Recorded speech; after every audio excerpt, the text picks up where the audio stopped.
കൂട്ടുകാരെ, എല്ലാവർക്കും നീച്ചൂസ് വേൾഡിൻ്റെ പുതിയൊരു വീഡിയോയിലേക്ക് സ്വാഗതം. എല്ലാവരും സുഖമായിട്ടിരിക്കുന്നെന്ന് വിശ്വസിക്കുന്നു. ഞങ്ങളിവിടെ സുഖമായിട്ടിരിക്കുകയാണ്. അപ്പോൾ എല്ലാവരും സന്തോഷത്തോടെയും ആരോഗ്യത്തോടെയും ഒക്കെ ഇരിക്കുക കേട്ടോ.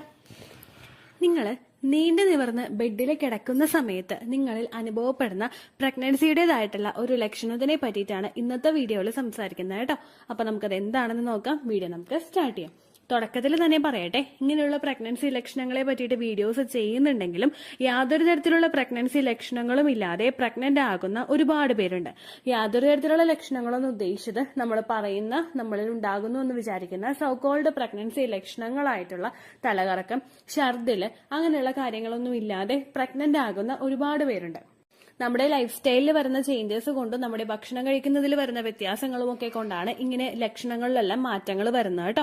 അപ്പൊ ഞാൻ ഈ പറയുന്ന പ്രഗ്നൻസി ലക്ഷണം ഇല്ലെങ്കിലും നിങ്ങൾക്ക് പ്രഗ്നൻസിയുടേതായിട്ടുള്ള ലക്ഷണങ്ങളൊന്നും കാണുന്നില്ലെങ്കിലും ഡേറ്റ് മിസ്സാകുന്നുണ്ടോ എന്ന് മാത്രം ശ്രദ്ധിക്കുക കേട്ടോ. ഇവൻ നിങ്ങൾക്ക് പീരിയഡ് ഡേറ്റ് മിസ്സാകുന്നുണ്ടെങ്കിലും എക്സ്പെക്റ്റഡ് ആയിട്ടുള്ള പീരിയഡ് ഡേറ്റിൽ എത്രത്തോളമാണ് ബ്ലീഡിങ് വരുന്നത് എന്ന് കൂടി നിങ്ങൾ ശ്രദ്ധിക്കുക. പീരിയഡ് ഡേറ്റിൽ നിങ്ങൾക്കുണ്ടാവുന്ന ബ്ലീഡിങ്ങിന്റെ അളവ് കുറവാണെങ്കിൽ നമുക്ക് പ്രതീക്ഷിക്കാനായിട്ടൊരു ചെറിയൊരു ചാൻസ് ഉണ്ടെന്ന് നമുക്ക് അവിടെ ഊഹിക്കാനായിട്ട് സാധിക്കും കേട്ടോ. അപ്പോൾ ഇവിടെ പ്രഗ്നന്റ് ആകുന്ന സ്ത്രീകൾക്ക് ഉണ്ടാകുന്ന മാറ്റം എന്ന് പറയുന്നത്, നമ്മൾ കിടക്കുന്ന സമയത്ത് നമ്മുടെ വയറ് ഭയങ്കര ഹെവി ആയിട്ട് ഫീൽ ചെയ്യുക, നിവർന്ന് കിടക്കുന്ന സമയത്ത് ഒരു പുഷിംഗ് എഫക്റ്റ് നമുക്ക് വയറിൽ അനുഭവപ്പെടുക. ഇത് ഇംപ്ലാന്റേഷൻ കഴിഞ്ഞതിന് ശേഷം പല സ്ത്രീകൾക്കും പ്രഗ്നൻസിയുടെ തുടക്കത്തിൽ തന്നെ ഉണ്ടാകുന്ന ലക്ഷണമാണ്. നമ്മൾ കമഴ്ന്ന് കിടക്കുന്ന സമയത്ത് ഫീൽ ചെയ്യുന്നത് പോലെ തന്നെ നിവർന്ന് കിടക്കുന്ന സമയത്തും ഈ ഒരു വ്യത്യാസം നമുക്ക് ഫീൽ ചെയ്യുന്നു. ഇൻ കേസ് നമ്മൾ ചരിഞ്ഞു കിടക്കുന്ന സമയത്തൊക്കെ നമുക്കിത് ഉണ്ടാവുന്നതൊക്കെ വളരെയധികം കുറവായിരിക്കും കേട്ടോ. നമ്മൾ നേരെ കിടക്കുന്ന സമയത്ത് നമ്മുടെ ഗ്രാവിറ്റി ഫോഴ്സ് താഴോട്ടേക്കാണ് പോകുന്നത്. അത് മാത്രമല്ല നമ്മുടെ യൂട്രസിലെ വ്യത്യാസങ്ങൾ സംഭവിച്ചുകൊണ്ടിരിക്കുന്നുണ്ട്. ഇതിന്റെ ഭാഗമായിട്ട് ഈ പറയുന്ന വ്യത്യാസങ്ങളൊക്കെ നമുക്ക് ആ ഒരു പ്രഗ്നൻസി സമയത്ത് ഫീൽ ചെയ്യാം. ഇംപ്ലാന്റേഷൻ നടക്കുന്ന സമയത്ത്, അതായത് ഒരു ഓവുലേഷൻ കഴിഞ്ഞിട്ട് 6 to 12 ഡേയ്സിന് ശേഷമായിരിക്കും നമുക്ക് ഇങ്ങനെയുള്ള ലക്ഷണങ്ങളൊക്കെ കണ്ടുവരുന്നത് കേട്ടോ. ഇനി ഈ ലക്ഷണങ്ങളൊക്കെ ഉണ്ടാവാനായിട്ടുള്ള പ്രധാനപ്പെട്ട കാരണങ്ങൾ എന്തൊക്കെയാണെന്ന് നമുക്ക് നോക്കാം. പ്രഗ്നൻസി ആകുന്ന സമയത്ത് നമ്മളുടെ ശരീരത്തിൽ പ്രൊജസ്ട്രോൺ ഹോർമോൺ ഇൻക്രീസ് ആകുന്നുണ്ട്. ഈ പ്രൊജസ്ട്രോൺ ഹോർമോൺ കൂടുന്നതിന്റെ ഭാഗമായിട്ട് നമ്മുടെ ഡൈജഷൻ ഒന്ന് സ്ലോ ആകും. ഡൈജഷൻ സ്ലോ ആകുമ്പോഴേക്കും അതിന്റെ ഫലമായിട്ട് നമുക്ക് വയറിൽ ഇങ്ങനെ നമ്മൾ കഴിക്കുന്ന ഭക്ഷണം ദഹിക്കാതെ വന്നു കഴിഞ്ഞാൽ ആ ഒരു കല്ലപ്പ് നമുക്ക് വയറിൽ ഓൾമോസ്റ്റ് എല്ലാ സമയത്തും ഫീൽ ചെയ്യും. കാരണം ദഹിക്കാതെ ഇങ്ങനെ കിടക്കുമ്പോഴേക്കും അതിന്റെ അസ്വസ്ഥത നമുക്ക് വയറിൽ കാണാനായിട്ട് സാധിക്കുമല്ലോ. ഇത് തന്നെ നമുക്ക് ആ ഒരു കിടക്കുന്ന സമയത്തും ഫീൽ ചെയ്യാനായിട്ടുള്ള സാധ്യതകൾ കൂടുതലാണ്. രണ്ടാമതായിട്ട് ഇങ്ങനെ ഉണ്ടാവാനായിട്ടുള്ള റീസൺ എന്ന് പറയുന്നത്, നമ്മുടെ ആ ഒരു പ്രഗ്നൻസി ആകുമ്പോഴേക്കും യൂട്രസ് അതിന്റെ ആ ഒരു സ്പേസ് വലുതാക്കാനായിട്ട് ശ്രദ്ധിക്കും. കാരണം ആ ഒരു കംഫർട്ടബിൾ ആയിട്ടുള്ള പൊസിഷനിൽ നിൽക്കുന്ന നമ്മുടെ യൂട്രസ് കുറച്ചൊന്ന് സൈസ് എൻലാർജ് ആവാനായിട്ട് തുടങ്ങും. അപ്പൊ അതിന്റെ ആ ഒരു പൊസിഷനിൽ നിന്ന് അതിന് മാറ്റം വരും. അതിന് കുറച്ചധികം സ്പേസ് എടുക്കേണ്ടതായിട്ട് വരും. ഇങ്ങനെ ഒരു പുഷിംഗ് എഫക്ട് ആ ഒരു യൂട്രസ് നമ്മളുടെ ശരീരത്തിലോട്ട് കൊടുക്കുമ്പോഴേക്കും ആ പുഷിംഗ് എഫക്ട് നമുക്ക് ആ കിടക്കുന്ന സമയത്തും അതുപോലെ തന്നെ നമ്മൾ മറ്റുള്ള ജോലികളൊക്കെ ചെയ്ത് നടക്കുന്ന സമയത്തും ആ വ്യത്യാസം നമുക്ക് കാണാം. യൂട്രസിന്റെ ചുറ്റുമുള്ള മസിൽസും ഇതുപോലെ തന്നെ ഒന്ന് സൈസ് വലുതാക്കാനായിട്ട് ശ്രമിക്കുന്നുണ്ട്. അപ്പൊ ആ ഒരു പുഷിംഗ് എഫക്ട് ഓൾമോസ്റ്റ് നമ്മളുടെ ആ ഒരു ലോവർ അബ്ഡമൻ ഭാഗത്തൊക്കെ നല്ലതുപോലെ തന്നെ ഫീൽ ചെയ്യും. കാരണം ഒരു കുഞ്ഞൊരു സർക്കിളായിട്ട് നിൽക്കുകയാണെങ്കിൽ അത് പിന്നെ പിന്നെ വലുതാവാനായിട്ട് തുടങ്ങുമ്പോഴേക്കും ആ വലുതാവുന്നതിനനുസരിച്ച് പ്രഷർ ഫ്രണ്ടിലോട്ടല്ലേ പോകുന്നത്. സെയിം അതേ മെക്കാനിസം തന്നെയാണ് ഇവിടെ വർക്ക് ചെയ്യുന്നത്. നമ്മളിപ്പോ കൈ ചുരുട്ടി പിടിച്ചേക്കാന്ന് വിചാരിക്കാം. കൈ ഇങ്ങനെ തുറക്കാനായിട്ട് നമ്മൾ ശ്രമിക്കും തോറും നമ്മൾ എഫക്ട് ആ ഒരു പുഷിങ് കൊടുക്കുന്നത് പുറത്തേക്കുള്ള പോർഷനിലോട്ടല്ലേ.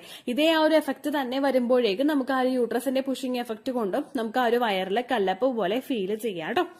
അടുത്ത റീസൺ എന്ന് പറയുന്നത്, നമുക്ക് പ്രഗ്നന്റ് ആകുന്ന സമയത്ത് നമ്മളുടെ ആ ഒരു ഡൈജഷൻ സ്ലോ ആകുന്നതോടൊപ്പം തന്നെ നമുക്ക് വയറിലെ ഗ്യാസ് ഫോം ചെയ്യാനായിട്ടുള്ള സിറ്റുവേഷൻസ് വളരെ കൂടുതലാണ്. ഗ്യാസ് ഇങ്ങനെ ഫോം ചെയ്യുമ്പോഴേക്കും നമുക്ക് ഓൾമോസ്റ്റ് നമ്മളുടെ വയറ് ഭയങ്കര ഒന്ന് ഹെവി ആയിട്ട് ഫീൽ ചെയ്യും. അല്ല ദഹിക്കാതെ കിടക്കുന്നത് പോലെ നമ്മൾ ഞെക്കുന്ന സമയത്തൊക്കെ വയറ് ഉള്ളിലോട്ടൊന്നും പോകാതെ നമുക്ക് ഭയങ്കരമായിട്ടൊരു കല്ലപ്പ് അവിടെ ഫീൽ ചെയ്യും. ഇത് തന്നെ ആ ഒരു ഭാഗത്ത് നമുക്ക് ഉണ്ടാവാം കേട്ടോ. ഇത്തരം റീസൺസ് ആണ് ഏറ്റവും കൂടുതൽ നമുക്ക് ആ ഒരു സെൻസേഷൻ ഉണ്ടാവാനായിട്ടുള്ള പ്രധാനപ്പെട്ട കാരണം. ഇങ്ങനെയുള്ള ബുദ്ധിമുട്ടുകളൊക്കെ വന്നു കഴിഞ്ഞാൽ നിങ്ങൾ അതിനുശേഷമുള്ള സമയങ്ങളിലും കുറച്ചധികം കാര്യങ്ങൾ ശ്രദ്ധിക്കണം. അതായത് നമ്മളുടെ ഇപ്പോൾ ഒരു സ്ട്രെച്ചിങ് എഫക്ട് അവിടെ നടക്കുന്നതിന്റെ ഭാഗമായിട്ട് നമുക്ക് വയറിലെ മറ്റുള്ള അസ്വസ്ഥതകളൊക്കെ ഉണ്ടാവാനായിട്ടുള്ള സാധ്യതകൾ കൂടുതലായതുകൊണ്ട് നമ്മൾ കുറേയും കൂടി ഫെർട്ടിലിറ്റി എക്സസൈസുകൾ ചെയ്യാനായിട്ട് ശ്രദ്ധിക്കുക. അതായത് ഓവുലേഷൻ കഴിഞ്ഞിട്ടുള്ള സമയങ്ങളിലൊക്കെ നിങ്ങൾ leg up the ball exercise ഒക്കെ ചെയ്യുന്നത് നിങ്ങളുടെ ആ ഒരു ഭാഗത്തോട്ടുള്ള ബ്ലഡ് സർക്കുലേഷൻ വർദ്ധിപ്പിക്കുന്നതിന് വേണ്ടിയിട്ട് സഹായിക്കുന്നു. ആ ഒരു എംബ്രിയോയെ ഒന്ന് നറിഷ് ചെയ്ത് കൊടുക്കണമെങ്കിൽ ബ്ലഡ് സർക്കുലേഷൻ കൃത്യമായിട്ട് ആ ശരീര ഭാഗങ്ങളിലോട്ട് എത്തണം. നാച്ചുറലി ആ ഒരു പ്രോസസ്സ് നടക്കുന്നുണ്ട്. അതായത് ബ്ലഡ് സർക്കുലേഷൻ എല്ലാം നമ്മൾ ചെയ്തില്ലെങ്കിലും അത് നടക്കുന്നുണ്ട്. പക്ഷെ നമ്മളെ കൊണ്ട് പറ്റുന്ന രീതിക്ക് ഒരു എഫേർട്ട് നമ്മളും കൂടി ഇട്ട് കൊടുക്കുകയാണെങ്കിൽ അതുമൂലം പ്രഗ്നന്റ് ആകാനായിട്ടുള്ള ആ ഒരു സപ്പോർട്ട് ശരീരത്തിന് കൂടുതൽ കിട്ടുന്നു. ഈ സമയത്ത് നമ്മുടെ ഇംപ്ലാന്റേഷൻ നടക്കുന്ന സമയത്തൊക്കെ ലെഗ് അപ്പ് ദ വോൾ എക്സസൈസും അതുപോലെ തന്നെ നമ്മൾ ബട്ടർഫ്ലൈ എക്സസൈസ്, നമ്മൾ കിടക്കുന്ന രീതിക്ക് ബട്ടർഫ്ലൈ എക്സസൈസ് ചെയ്യുന്ന വീഡിയോ ഉണ്ട്. സുപ്ത ബദകോണാസന എന്ന് പറയുന്നൊരു yoga exercise, reclined bound angle pose എന്നാണ് അതിന്റെ പേര്.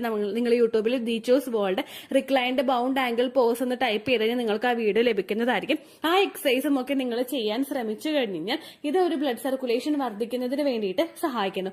അങ്ങനെ വന്നു കഴിഞ്ഞാൽ അത് മസിൽസ് ഒക്കെ ഒന്ന് സ്ട്രെച്ച് ചെയ്യാനായിട്ടും ഒക്കെ സഹായിക്കുന്നു. ഇപ്പൊ നിങ്ങൾ റിക്ലൈൻഡ് ബൗണ്ട് ആംഗിൾ പോസ് എന്ന് പറയുന്ന ഒരു എക്സസൈസ് ഞാനിവിടെ ഫോട്ടോ കൊടുത്തേക്കാം കേട്ടോ.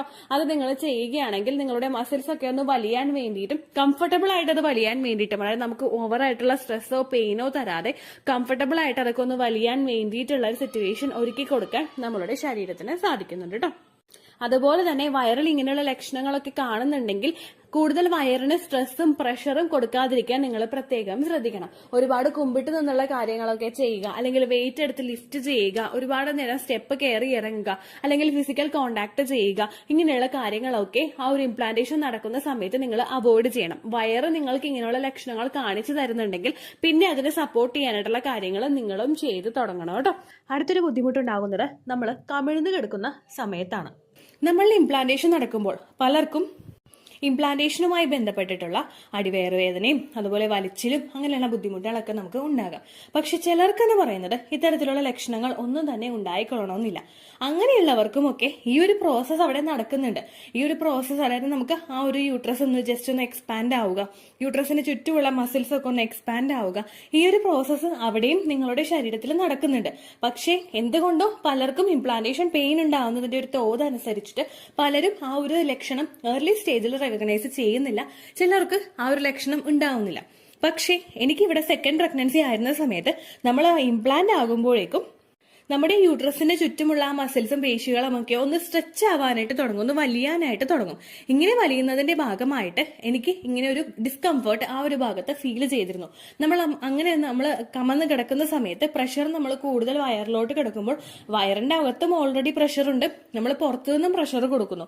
അങ്ങനെ കൊടുക്കുമ്പോഴേക്കും അതിന്റെ എൻഡ് റിസൾട്ട് എന്താണെന്ന് വെച്ച് കഴിഞ്ഞാൽ നമുക്ക് അങ്ങനെ കിടക്കാനായിട്ട് പറ്റാതെ വരിക. വയറിൽ എന്തോ ഒന്നിങ്ങനെ കട്ടിയായിട്ട് കിടക്കുന്നുണ്ടല്ലോ എന്നുള്ളൊരു സെൻസേഷൻ പലർക്കും ആ ഒരു സ്റ്റാർട്ടിംഗ് സ്റ്റേജിൽ തന്നെ ഫീൽ ചെയ്ത് തുടങ്ങും കേട്ടോ. ഈ ഒരു ഡിസ്കംഫേർട്ട് ഏറ്റവും കൂടുതൽ ഫീൽ ചെയ്യുന്നത് ആ ഒരു പൊസിഷനെ എൻജോയ് ചെയ്ത് കിടക്കുന്നവർക്കായിരിക്കും കേട്ടോ. അല്ലാതെ നമ്മൾ പെട്ടെന്ന് അതെങ്ങനെ ഡിസ്കംഫേർട്ട് ഉണ്ടോ എന്ന് അറിയാൻ വേണ്ടി കിടന്നു കഴിഞ്ഞാൽ നമുക്ക് ആ ഒരു ലക്ഷണം ചിലപ്പോൾ റെക്കഗ്നൈസ് ചെയ്യാനായിട്ട് സാധിച്ചു എന്ന് വരില്ല.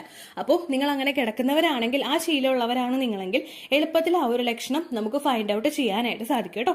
ഇങ്ങനെയുള്ള ലക്ഷണങ്ങൾ ഉണ്ടായി കഴിഞ്ഞാൽ നിങ്ങൾ ആ ഒരു പൊസിഷൻ മാറ്റി പിടിക്കുന്നതാണ് നല്ലത്.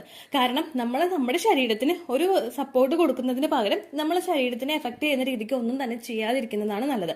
നമ്മൾ ആ ഒരു കംഫർട്ട് സോണിൽ നിന്ന് കൊടുക്കുക. പക്ഷെ നിങ്ങൾ കമന്ന് കിടന്നു എന്ന് വിചാരിച്ചിട്ട് ഒരിക്കലും നിങ്ങളുടെ ഇംപ്ലാന്റേഷൻ ഫെയിൽ ആവില്ല കേട്ടോ. കാരണം ഇംപ്ലാന്റേഷൻ നടക്കുന്നത് നമ്മുടെ ആ ഒരു സ്റ്റൊമക്കിന്റെ ഇന്നർ ലൈനിങ്ങിലാണ്. ഇന്നർ ലൈനിങ്ങിൽ നടക്കുന്നത് നമുക്കിപ്പോൾ എന്താ പറയുക, സോഫ്റ്റ് ആയിട്ട് നമുക്കൊരു അടി കിട്ടിയാലോ അല്ലെങ്കിൽ ചിലരൊക്കെ തെന്നി വീഴുന്നുണ്ട്, ഇങ്ങനെയൊക്കെ വന്നാലും നമ്മുടെ പ്രഗ്നൻസി ഫെയിൽ ആവണമെന്നില്ല. പലർക്കും അവരുടെ ആ ഒരു യൂട്രസിന്റെ കപ്പാസിറ്റി ഡിഫറെന്റ് ആണ്. അപ്പോൾ നമുക്ക് പെട്ടെന്ന് ഉണ്ടാകുന്ന ഒരു ആഘാതമൊന്നും ഒരിക്കലും നമ്മുടെ വയറിനെ അങ്ങോട്ട് അഫക്ട് ചെയ്യില്ല, നമ്മുടെ ഇംപ്ലാന്റേഷൻ ഫെയിൽ ആവുകയുമില്ല.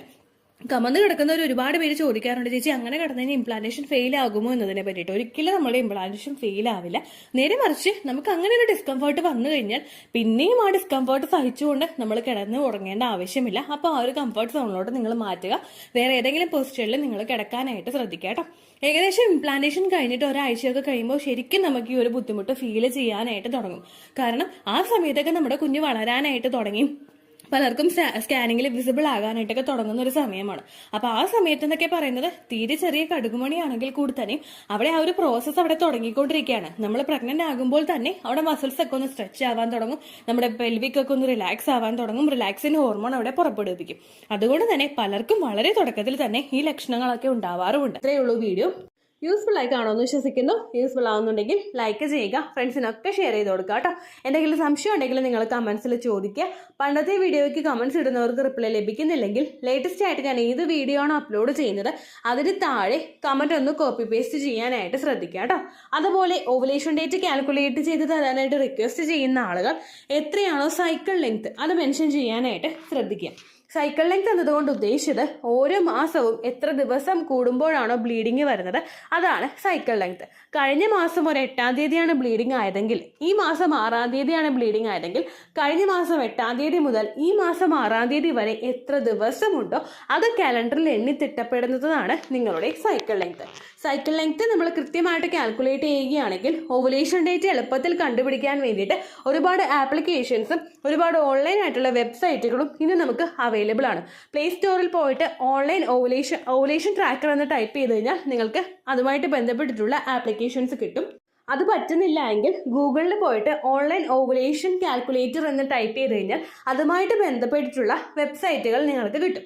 അതിൽ നിങ്ങളുടെ ലാസ്റ്റ് മന്തിലെ മെൻസ്ട്രേഷൻ്റെ ഡേറ്റും ഒപ്പം ഞാൻ ഈ പറഞ്ഞ രീതിക്ക് നിങ്ങൾ കാൽക്കുലേറ്റ് ചെയ്യുന്ന സൈക്കിൾ ലെങ്ത്തും എൻ്റർ ചെയ്ത് കൊടുക്കുകയാണെങ്കിൽ നിങ്ങൾക്ക് കൃത്യമായിട്ട് ഓവുലേഷൻ ഡേറ്റ് കണ്ടുപിടിക്കാനായിട്ട് സാധിക്കും. ഫെർട്ടൈൽ ടൈം പീരീഡും നിങ്ങൾക്ക് കിട്ടും. അതായത് എത്ര ദിവസം മുതൽ കോൺടാക്ട് ചെയ്ത് തുടങ്ങിക്കഴിഞ്ഞാൽ നിങ്ങൾ പ്രഗ്നൻ്റ് ആകും എന്നുള്ളൊരു ഡേറ്റും നിങ്ങൾക്ക് പ്രോപ്പറായിട്ട് കിട്ടും കേട്ടോ. ഇത് കാൽക്കുലേറ്റ് ചെയ്യുന്ന സമയത്ത് സൈക്കിൾ ലെങ്ത് കാൽക്കുലേറ്റ് ചെയ്യുന്ന സമയത്ത് നിങ്ങളുടെ ആ ഒരു കലണ്ടറിൽ നോക്കി തന്നെ നിങ്ങൾ കാൽക്കുലേറ്റ് ചെയ്യുക. പല മാസങ്ങളിലും 30-31 ദിവസമുണ്ട്, അതുകൊണ്ടാണ് അങ്ങനെ പറഞ്ഞത്. ഒപ്പം നിങ്ങൾക്ക് ബ്ലീഡിങ് തുടങ്ങിയ ദിവസത്തിന് വേണം നിങ്ങൾ ഡേ 1 ആയിട്ട് എടുക്കാൻ വേണ്ടിയിട്ട്. സ്പോട്ടിങ് തുടങ്ങിയ ദിവസത്തിനെ, അതായത് ചെറുതായിട്ട് ഡിസ്ചാർജ് പോയി തുടങ്ങിയ ദിവസത്തിനെ നിങ്ങൾ കൺസിഡർ ചെയ്യേണ്ട ആവശ്യം ഇല്ല കേട്ടോ. അപ്പോൾ ഇത്രയേ ഉള്ളൂ വീഡിയോ. അടുത്തൊരു വീഡിയോ ആയിട്ട് നമുക്ക് വീണ്ടും കാണാം. ബൈ.